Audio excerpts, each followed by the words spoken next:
जय माता रानी। जो हमारी वीडियो देख रहे हैं, उनके घर में सदैव अपना स्थान बनाए रखना, उनकी झोली खुशियों से भर देना।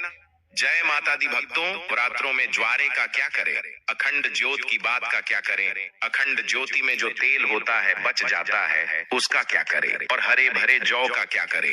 भक्तों, आज हम जानेंगे सब कुछ इस वीडियो में। माता रानी जो आपकी इस वीडियो को सच्चे दिल से लाइक करें, उसकी गरीबी जन्म जन्मांतर की परेशानी दूर कर देना। देखिए भक्तों, आप में से अधिकतर जो लोग हैं नवरात्रि में बहुत सारे गलती कर बैठते हैं। 9 दिन तक आप माता रानी की खूब पूजा करते हैं, और भक्तों, माता रानी की पूजा करने के बाद जो चावल होते हैं, जो श्रृंगार का सामान होता है, अगरबत्तियां की जो कहीं जाए, जली हुई भस्म होती है, जो श्रृंगार का सामान होता है, जो दैवी सिक्का होता है, यह सब नदी में जाकर के विसर्जित कर देते हैं। भक्तों, यही सबसे बड़ी मूर्खता है। सारी जानकारी इस वीडियो में मैं आप लोगों को विस्तार से बताऊंगा। नवरात्रि में 9 दिनों तक खूब पूजा करते हैं। पूजा करने के बाद भी उन्हें फल नहीं मिलता। क्यों फल नहीं मिलता? यही सबसे बड़ी गलती करते हैं। माता रानी स्वयं उन्हें प्रसाद देकर के जाती है, उनको फल प्रदान करके जाती है, लेकिन व्यक्ति उस फल का सदुपयोग नहीं कर पाते।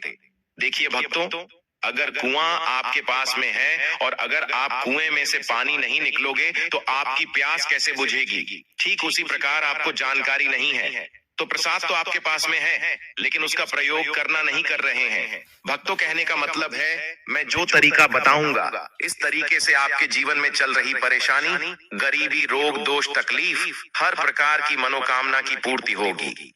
वीडियो को ध्यान से देखना। तो चलिए, मैं समय ना लेते हुए आज की जो वीडियो है उसे शुरू करते हैं। ध्यान से देखना। नवरात्रि के समय में आप कौन सी गलती करते हैं जिससे आप निधन रह जाते हैं?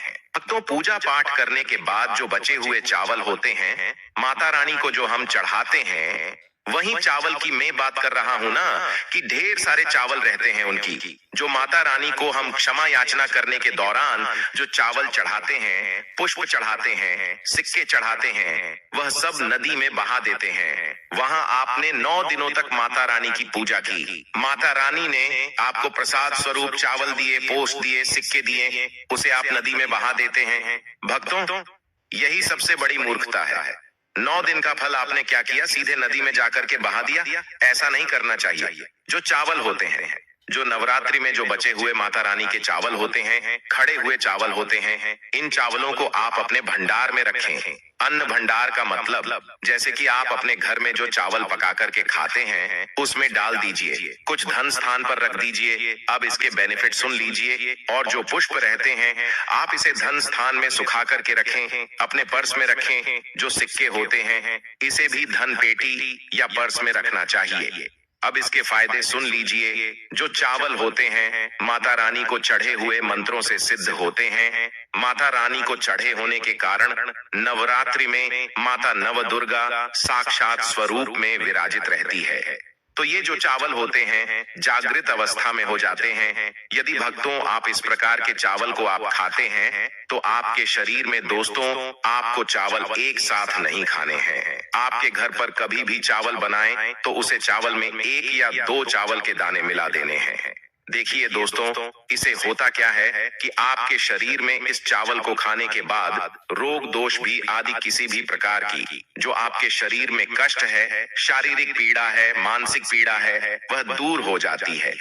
और भक्तों, माता रानी की आपको कृपा प्राप्त होती है। माता रानी की कृपा से शरीर में एक ऐसी ऊर्जा उत्पन्न होती है जिस ऊर्जा से आप अपने आप को स्वस्थ करते हैं। और आप जहां भी चले जाइए, जिस भी कार्य को करिए, वह कार्य आपका सफल होता है। और भक्तों, आपको एक बात और बता दूं कि कभी भी इन चावलों को थोड़ा सा खाते हैं, आपका पेट भर जाता है, यानी कि इसमें तृप्ति जल्दी मिलती है और आपके घर में कभी भी अन्न की कमी नहीं रहेगी। आप में से अधिकतर जो भक्त हैं, माता रानी को श्रृंगार का सामान जरूर चढ़ाते हैं, और श्रृंगार का सामान चढ़ाने के बाद इसे आप लोग नदी में बहा देते हैं या फिर अन्य को दे देते होंगे।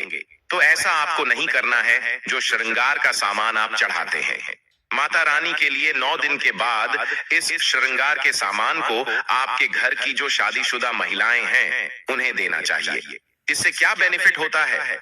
इससे अखंड सौभाग्य की प्राप्ति होती है। जब तक वह माता बहनें श्रृंगार करेंगे, जो भी माता रानी को चढ़ा हुआ आपने दिया श्रृंगार करेंगे, तब तक अगर साक्षात स्वयं काल भी उनके पास आ जाए, उनके पति को ले जाने के लिए, मृत्यु के घाट उतारने के लिए, तो उनका बाल भी बांका नहीं कर पाएगा। इससे उसे स्त्री को अखंड सौभाग्यवती की प्राप्ति होती है। महिलाएं घर की साक्षात लक्ष्मी होती है।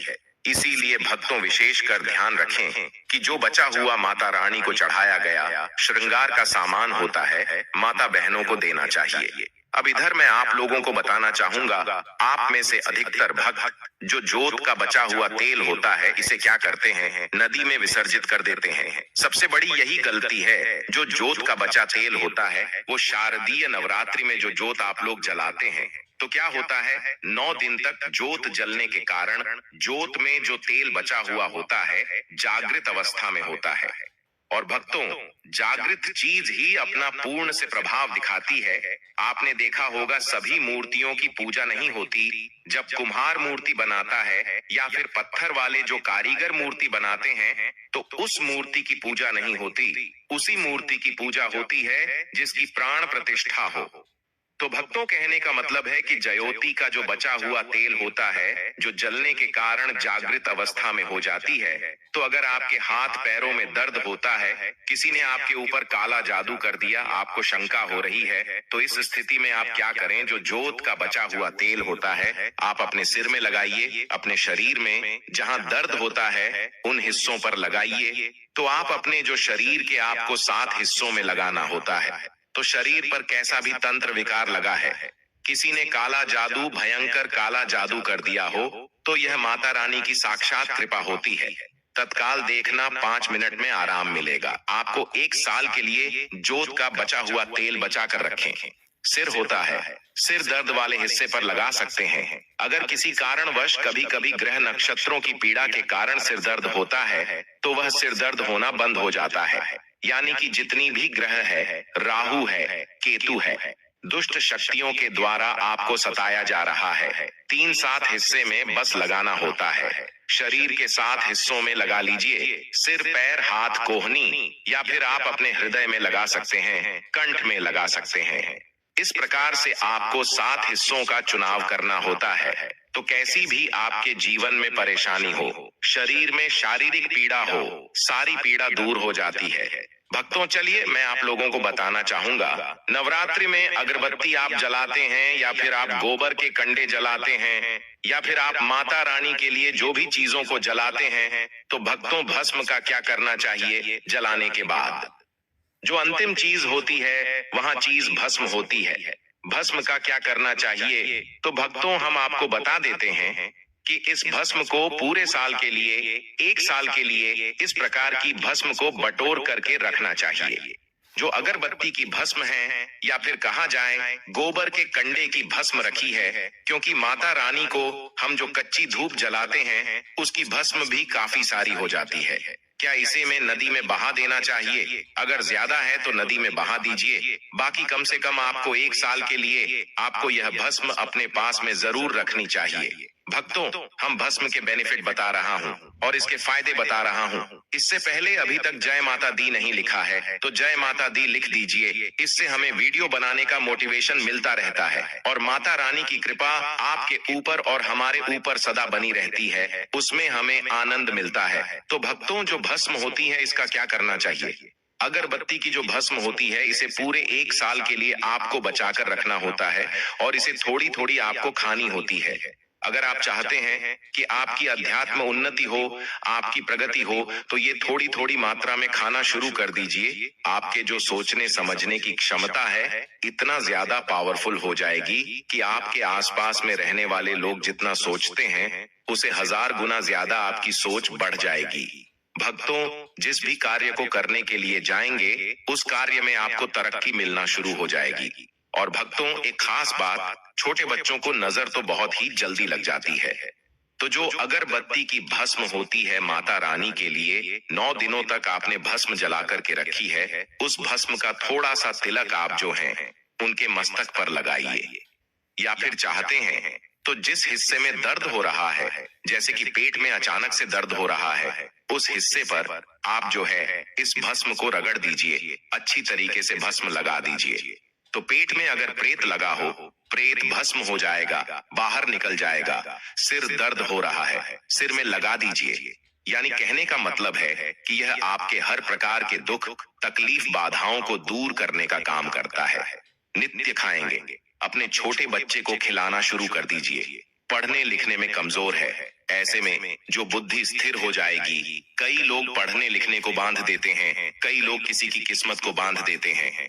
तो भक्तों, इन सारी समस्याओं से छुटकारा पाना चाहते हैं तो इस भस्म का तिलक प्रतिदिन जरूर लगाइए। अगर दोस्तों आप इनका तिलक लगाते हैं तो फिर यह अति उत्तम है। सोने पर सुहागा होगा आपके लिए, और आपके बच्चे की जो पढ़ने लिखने की जो क्षमता है काफी बढ़ जाएगी। आप जहां भी जाएं आपको भी अध्यात्म उन्नति मिलेगी इस भस्म का। जब तक तिलक आपके सिर पर लगा रहेगा, कोई भी आपका बाल बांका नहीं कर पाएगा। और भक्तों, यदि आपके ऊपर कोई व्यक्ति तंत्र विकार करता है या करने का प्रयास भी करेगा, तब भी नहीं लगता है। जय माता दी। दोस्तों, आपको यह संकेत साक्षात तभी मिलते हैं जब माँ आपके घर में बैठी हो, आप पर कृपा बरसाने वाली हो, आपका कर्ज और आपकी निर्धनता मिटाने आई हो और आपको संपूर्ण कष्टों से मुक्ति देने आई हो, तभी ऐसे संकेत प्राप्त होते हैं। दोस्तों, जब आपके ऊपर नव दुर्गा की कृपा होती है तो यह संकेत मिलने शुरू हो जाते हैं। दोस्तों, इस संकेत से आप पता कर सकते हैं कि माँ दुर्गा आपके साथ में है या फिर नहीं है। इन संकेतों के द्वारा आप जान सकते हो कि आपकी पूजा आज सफल हो चुका है। दोस्तों, आप में से बहुत सारे लोगों के मन में प्रश्न होते हैं कि हम कैसे पता करें कि माता रानी हमारे साथ में है कि नहीं। हम कैसे पता करें कि माता रानी दिन भर हमारे साथ में रहती है कि नहीं। नवरात्रि के समय माता रानी क्या हमारे घर में आती है कि नहीं, क्योंकि सबके मन में यह सवाल आते हैं। सब चाहते हैं कि उनके घर माँ आए। तो दोस्तों, यह जानकारी मैं आज के इस वीडियो में बताऊंगा। आइए जानते हैं दोस्तों, माता रानी साथ में अगर हमारे होते हैं तो इस प्रकार के 10 संकेत मिलते हैं। कौन कौन से संकेत है, आइए थोड़ा इस वीडियो को ध्यान से सुनिएगा। अगर आप भी चाहते हैं कि माता रानी आपकी सभी मनोकामना को पूर्ण करें तो दोस्तों कमेंट बॉक्स में जरूर लिखना जय माता दी। आपका स्वागत है।